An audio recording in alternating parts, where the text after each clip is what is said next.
Korupsi Kabupaten Boyolali. Saya bekerja di Dinas Peternakan dan Perikanan Kabupaten Boyolali.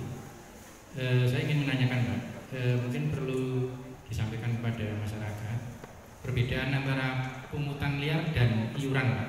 Terima kasih, itu saja Pak.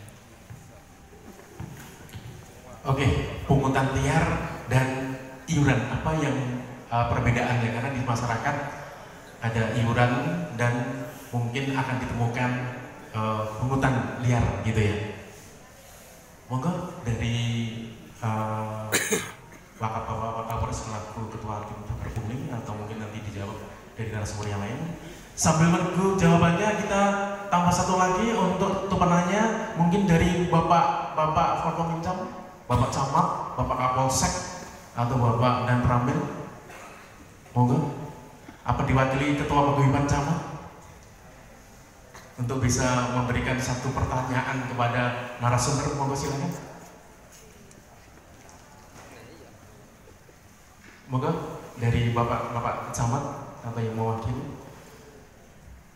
atau yang terakhir kita berikan kesempatan pada Bapak Ibu Kepala Dinas atau yang mewakili. Oke, dari Bapak Ketua Paguyuban Camat, monggo silakan.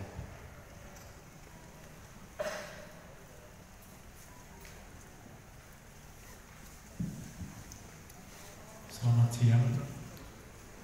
Mohon izin untuk satu masukan aja Bapak. Terkait dengan kegiatan yang kemarin sudah di launching, restoratif justice, ini perlu ke depan kami yang ada di tingkat kecamatan ini mengharapkan agar supaya kegiatan ini segera untuk bisa ditindaklanjuti di tingkat bawah, karena kami tahu bahwa banyak juga permasalahan-permasalahan yang saat ini sudah ada di tingkat bawah, agar supaya permasalahan ini cukup bisa diselesaikan di tingkat bawah, tidak usah terlalu panjang sampai ke tingkat atas, bahkan sampai berakibat adanya masyarakat yang harus menginap di Prodi. Ini saja, terima kasih Pak. Ini ada dua pertanyaan dari audien luring. Di sini kami ada WA dari teman pengelola Zoom meeting dan live streaming. Ada beberapa pertanyaan secara daring Bapak. Ini ada setelah kami simpulkan atau catat di sini. Ada yang beberapa dari kecamatan, ada beberapa dari desa. Yang pertama adalah ini mungkin ditujukan kepada Bapak Wakapolres ini Bapak. Ini karena Bapak Wakapolres ini asli Boyolali, mau diminta actionnya terkait dengan pencegahan pungli di wilayah Kabupaten Boyolali. Yang pertama adalah apa yang menjadi titik berat ini Pak, terkait dengan program kerja Satgas Saber Pungli yang kemudian kemarin tadi penjenengan ngendika setiap kecamatan harus ada UPP. Mengapa harus ada UPP? Kan ada Satgas Saber Pungli di tingkat kabupaten. Kemudian yang kedua, bagaimana mekanisme pengaduan ketika terdapat pungli? Misalnya saya masyarakat ini, saya anggota masyarakat di RT, saya melihat ada pungli yang dilakukan oleh penyelenggara negara.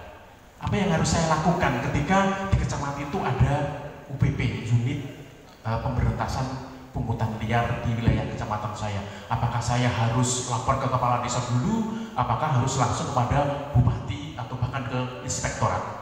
Mungkin itu tadi ada WA dari pengelola yang dirangkum dari hasil Zoom meeting dan dari chat di Zoom meeting, beberapa pertanyaan yang disampaikan. Mungkin bisa langsung ditanggapi oleh Bapak Wakapolres, Bapak Kajari, atau mungkin dari Bapak Ketua Pengadilan Negeri Boyolali terkait apa yang menjadi pertanyaan-pertanyaan dari audien tadi. Terima kasih.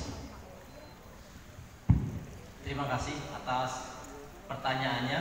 Jadi langsung dapat pertanyaan berapa? 3 atau 4? 4 ya. Yang pertama, pertanyaan apa yang menjadi titik berat program kerja Satgas Saber Pungli Kabupaten Boyolali. Jadi yang kami sampaikan ya kepada rekan-rekan baik yang hari ini hadir maupun rekan-rekan yang mengikuti kegiatan melalui daring, bahwa terkait dengan program kerja Satgas kami sudah merumuskan kegiatan-kegiatan hal-hal dasar yang kami akan lakukan sebagai actionnya. Sebagai implementasi dari visi, kami menetapkan 6 misi, ya, 6 misinya. Yang pertama adalah kami membangun sistem pencegahan, ya, ingat digaris bawahi lagi adalah sistem pencegahan.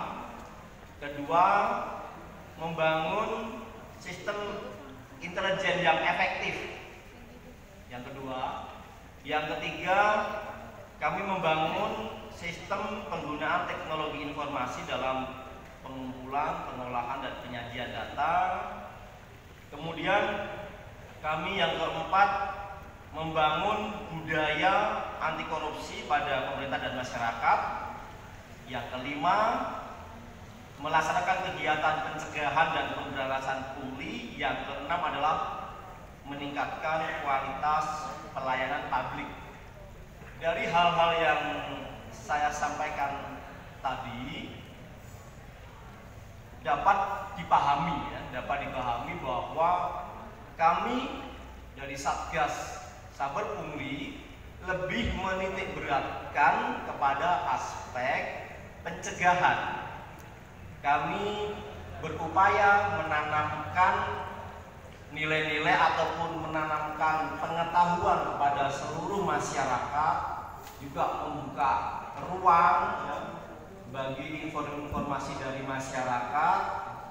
Kemudian juga kami berusaha melakukan kegiatan untuk mencegah adanya niat dan kesempatan tersebut.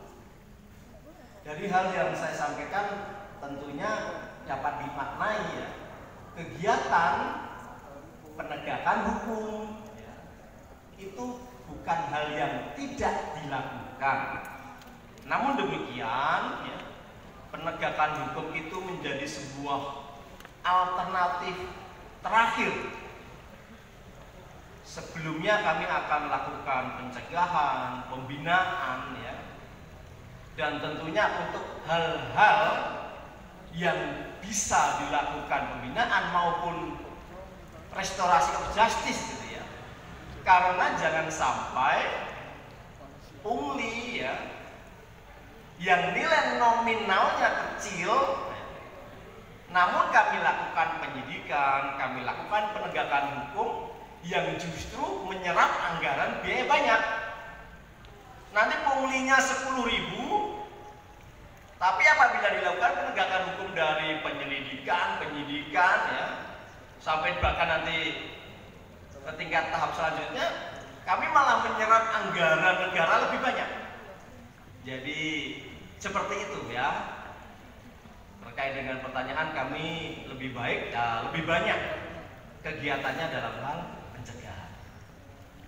Kemudian pertanyaan kedua, kalau sudah ada Satgas di tingkat kabupaten, ya, mengapa harus ada UPP ya di tingkat kecamatan lagi ya?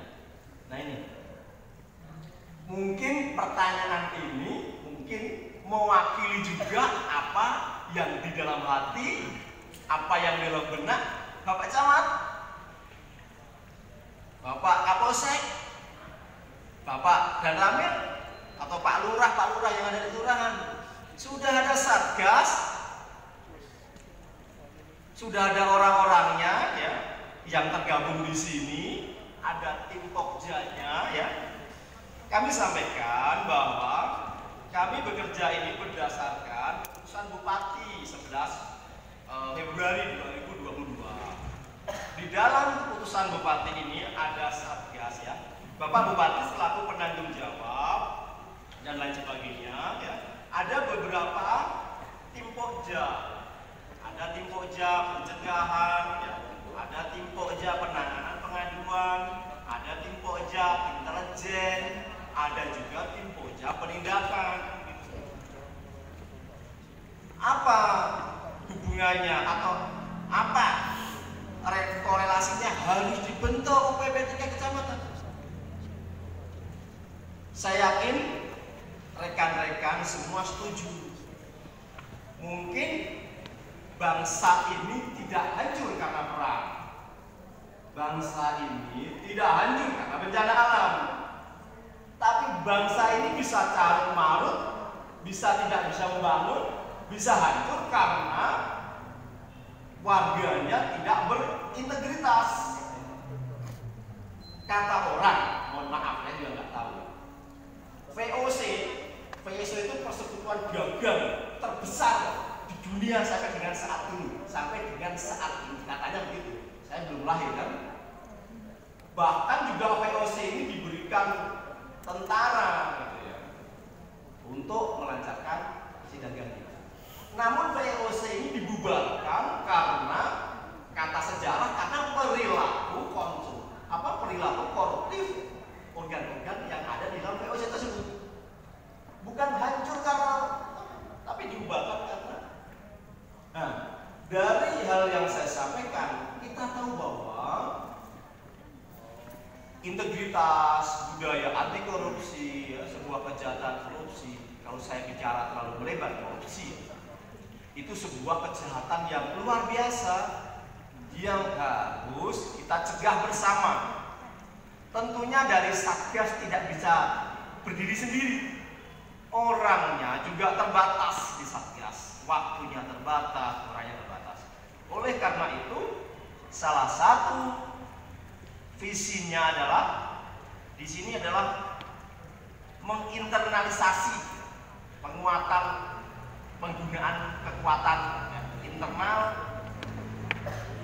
hal-hal yang mendukung, yang dapat mendukung pelaksanaan dari Satgas antara lain adalah kekuatan di dalam, yaitu perangkat di kecamatan.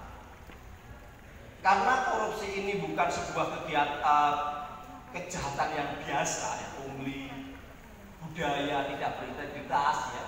Oleh karena itu kita harus bekerja bersama-sama.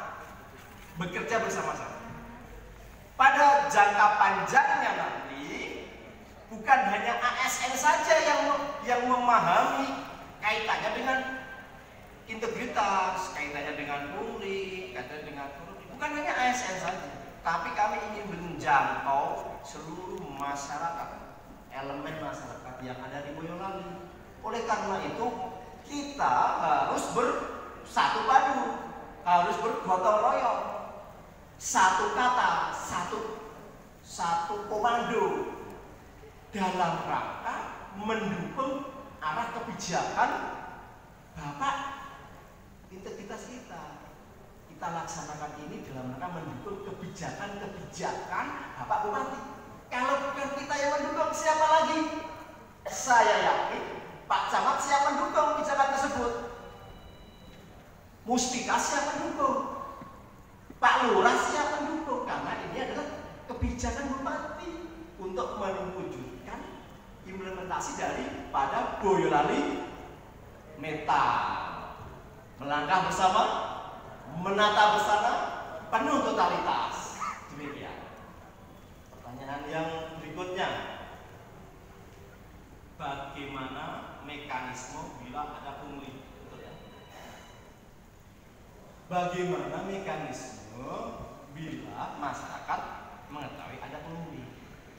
Yang jadi pertanyaan, mungkin masyarakat sendiri sekarang belum tahu pungli itu apa, belum paham. Ya kita paham, kita ASN sering ikut pelatihan, ya toh. Ada pelatihan e-learning, ya, ada cara sehat apa, itu kita ASN rangka, tapi masyarakat mungkin belum tahu. Oleh karena itu program kerja adalah salah satunya membentuk UPP di kecamatan. Setelah terbentuk, nanti kita akan menyamakan rencana aksi. Setelah terbentuk UPP di kecamatan, nanti masing-masing kecamatan membuat saluran untuk komunikasi kecamatan dengan masyarakat atau komunikasi kecamatan dengan desa. Kan sudah ada nanti desa integritas. Kalau restorasi ya, of justice. Kalau di desa ada desa integritas, tidak usah kita berbicara terlalu di awang-awang, misalkan desa bebas korupsi atau desa anti korupsi. Kita buat desa integritas. Terus prakteknya bagaimana? Manfaatnya bagi masyarakat apa? Implementasinya itu apa? Desa integritas. Nanti kita rumuskan bersama pada kesempatan. Jadi setelah nanti masyarakat memahami kaitannya dengan integritas dan hal sebagainya, kemudian masing-masing UPP membentuk